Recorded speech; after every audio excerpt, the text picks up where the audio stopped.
Guys, may vlog na naman tayo tungkol sa size ng bearing sa XRM rear hub.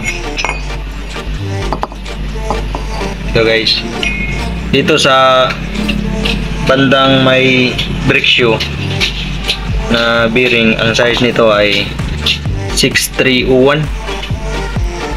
Yan, 6301 yan guys. Ang size niyan dito. Dito yan nakalagay.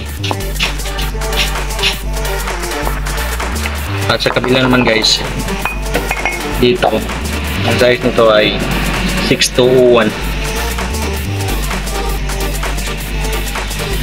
Yan, kita nyo guys, 6201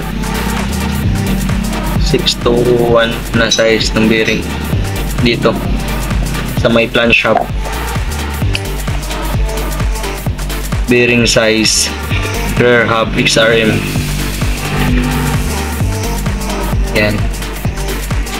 At lagyan muna natin ng rayos guys, at ipapakita ko na sa inyo mamaya pagkatapos paglagay ko ng rayos. Okay,